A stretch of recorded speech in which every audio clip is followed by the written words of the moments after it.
नमस्कार मंडळी, श्री स्वामी समर्थ. स्वागत आहे तुम्हा सर्वांचं माझ्या मराठी यूट्यूब चॅनलमध्ये. स्वामी महाराजांच्या कृपेने तुमच्या सर्व चांगल्या इच्छा पूर्ण हो, हीच मी स्वामींच्या चरणी प्रार्थना करते आणि आजच्या या नवीन व्हिडिओला सुरुवात करते. यावेळी 27 नोव्हेंबर म्हणजेच सोमवारी आहे कार्तिक पौर्णिमा. याला त्रिपुरी पौर्णिमा असंही म्हटलं जातं. ही पौर्णिमा सोमवारी आल्याने तिचे महत्त्व अधिकच वाढले आहे, कारण त्रिपुरी पौर्णिमेला भगवान शंकरांची त्रिपुरासुराचा वध केला होता आणि त्या विजयानिमित्तच ही तिथी जी आहे ती साजरी केली जाते. देवांप्रमाणेच आपल्या जीवनातील देखील अंधकार, त्याचप्रमाणे नकारात्मकता दूर व्हावी, तसेच आपल्या जीवनातील अडचणी या दूर व्हाव्या, जीवनातील सर्व समस्यांचे निवारण व्हावं म्हणून त्रिपुरी पौर्णिमेच्या दिवशी आपल्याला भगवान शंकरांची जास्तीत जास्त सेवा करायची आहे. त्याचप्रमाणे काही उपायसुद्धा त्यांना प्रसन्न करून घेण्यासाठी करायचे आहे. आजच्या व्हिडिओमध्ये मी तुम्हाला अतिशय महत्त्वाचा एक प्रभावी उपाय सांगणार आहे. तर तुम्हाला या सोमवारच्या दिवशी म्हणजेच पौर्णिमेच्या दिवशी सकाळी आपल्या घरामध्ये ही एक वस्तू आवर्जून घेऊन यायची आहे.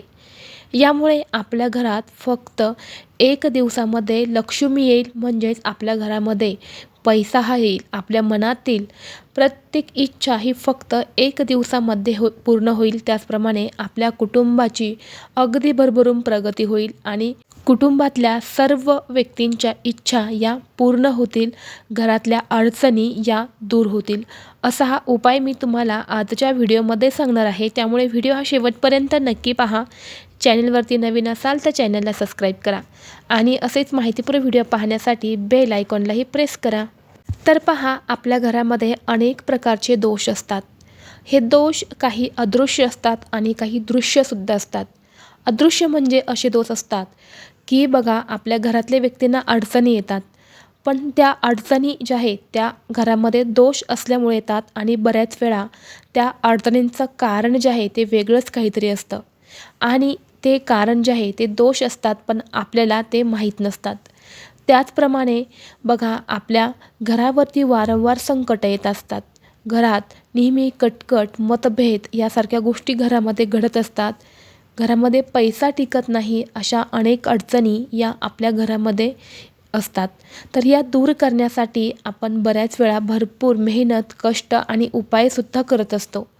परंतु जेव्हा आपण काही उपाय करत असतो, असे उपाय हे जेव्हा विशिष्ट तिथीला केले जातात, तेव्हा त्याचा आपल्याला जास्तीत जास्त आणि लवकरात लवकर फळ प्राप्त होत असतं आणि म्हणूनच आपल्याला हा उपाय जो आहे तो उपाय करायचा आहे. तर पहा, अशी कोणती वस्तू जी आहे ती आपल्याला या पौर्णिमेच्या दिवशी सकाळीच घेऊन यायची आहे. ती म्हणजे आपल्याला वडाच्या झाडाची मुळी. आता बघा, वडाच्या झाडाला अनन्यसाधारण मुळ्या असतात. तर काही मुळ्या ज्या असतात त्या अशा झाडाला लोंबलेल्या तुम्हाला दिसतील. ती मुळी तुम्ही आणली तरी चालेल किंवा जमिनीमध्ये जी मुळी असते ती तुम्ही आणली तरीसुद्धा चालेल.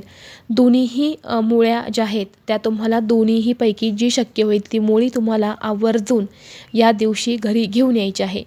आता पहा, आदल्या दिवशी तुम्हाला ही मुळी आणता येणार नाही. तुम्हाला सोमवारीच सकाळी जाऊन त्या वडाच्या झाडाची मुळी ही घरी घेऊन यायची आहे. कारण बघा, आपल्या हिंदू धर्मामध्ये वटवृक्षाला म्हणजेच वडाच्या झाडाला देववृक्ष मानले जाते, म्हणजे देवाचे झाड मानले जाते. कारण त्या वडाच्या झाडामध्ये ब्रह्मा, श्रीहरी व शिव यांचा वास असतो. वडाच्या झाडांचे आयुष्य हे जास्त असते, म्हणून याला अक्षयवट असंही म्हणतात. देवता वृक्ष असल्याने वटवृक्षाच्या पूजेलाही एक विशेष महत्त्व दिलं जातं. ही पूजा जर आपण पौर्णिमेच्या दिवशी जर केली तर त्याचं आपल्याला जास्तीत जास्त फळ प्राप्त होत असतं. अखंड सौभाग्य, आरोग्य आणि सुख समृद्धीसाठी या वडाची झाडाची पूजा केली जाते.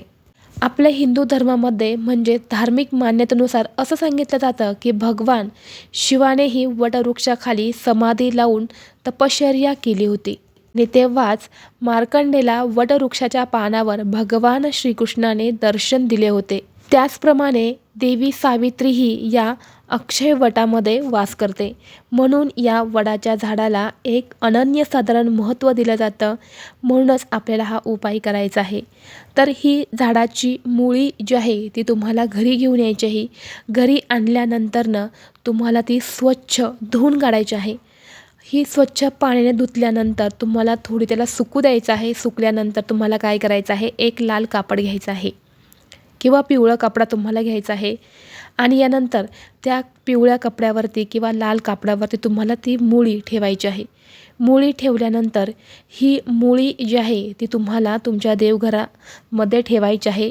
यानंतर तिथे दिवा लावायचा आहे, धूप अगरबत्ती लावायची आहे, फुलं अर्पण करायचे आहे, थोड्याशा अक्षता तुम्हाला अर्पण करायच्या आहे. हळदी कुंकू तुम्हाला त्या मुळीवरती लावायचं नाही. भस्म असेल तर तुम्ही भस्म लावू शकतात, परंतु चुकूनही हळदी कुंकू तुम्हाला त्या मुळीवरती लावायचं नाही. यानंतर तुम्हाला काय करायचं आहे बघा, 108 वेळा भगवान शंकरांचा जप करायचा आहे. आता तुम्ही स्त्रिया हा उपाय जर करत असेल तर स्त्रियांनी नमः शिवाय आणि जर तुम्ही पुरुष असतील तर पुरुषांनी ओम नमः शिवाय असं म्हणायचं आहे. आणि यानंतर त्या मुळीची जी कापड आहे त्या कापडाला 3 गाठी द्यायच्या आहेत. 3 गाठी दिल्यानंतर तुम्हाला ती पोटली घेऊन जायचं आहे तुमच्या घराच्या मुख्य दरवाजावरती. तर तुम्हाला ही पोटली आतल्या बाजूने म्हणजे तुम्ही जेव्हा घरामधून बाहेर जाणार आहे तर तुमची ती दिशा असेल त्या दिशेच्या उजव्या साईडला ही पोटली तुम्हाला तुमच्या घराच्या मुख्य दरवाजावरती बांधायची आहे. यामुळे बघा आपल्या घरातले सर्व दोष हे दूर होतात. आपल्या घराचा मुख्य दरवाजा हे आपल्या घराचं स्वरूप सर्वस्व असतं. त्या घरातूनच अडचणी, नकारात्मकता, दारिद्र्य, अलक्ष्मीही येत असते. तिथूनच आपल्या घरामध्ये लक्ष्मीही येत असते. तर अशा वेळी जर ही पोटली आपल्या घराच्या मुख्य दरवाजावरती असेल तर आपल्या घरामध्ये नकारात्मकता प्रवेश करणार नाही, दरिद्री प्रवेश करणार नाही, अलक्ष्मीही प्रवेश करणार नाही. यामुळे आपल्या घरामध्ये अखंड लक्ष्मी ही वास करेल आणि आपल्या घराची, आपल्या कुटुंबाची अगदी भरभरून प्रगती होईल. कुटुंबातल्या सर्व सदस्यांची इच्छा ही पूर्ण होईल. असा हा उपाय तुम्हाला करायचा आहे. हा उपाय तुम्ही सकाळपासून ते संध्याकाळपर्यंत कधीही करू शकतात, परंतु प्रयत्न करा की हा उपाय तुम्ही सकाळी 11 वाजण्याच्या अगोदरच कराल. जर तुम्हाला 11 वाजेपर्यंत शक्य झालं नाही तर दुपारी तुम्ही 1 वाजल्यानंतर रात्री 12 वाजेपर्यंत कधीही करू शकतात. सुतक असेल तर सुतकामध्ये हा उपाय तुम्हाला करायचा नाही. जर तुम्हाला आजचा हा व्हिडिओ आवडला असेल तर व्हिडिओला लाईक करा. चॅनलवरती नवीन असाल तर चॅनलला सबस्क्राईब करा आणि असेच माहितीपूर्ण व्हिडिओ पाहण्यासाठी बेल आयकॉनलाही प्रेस करा. चला तर मग भेटू असंच पुढल्या एका नवीन व्हिडिओमध्ये. तोपर्यंत सर्वांना श्री स्वामी समर्थ.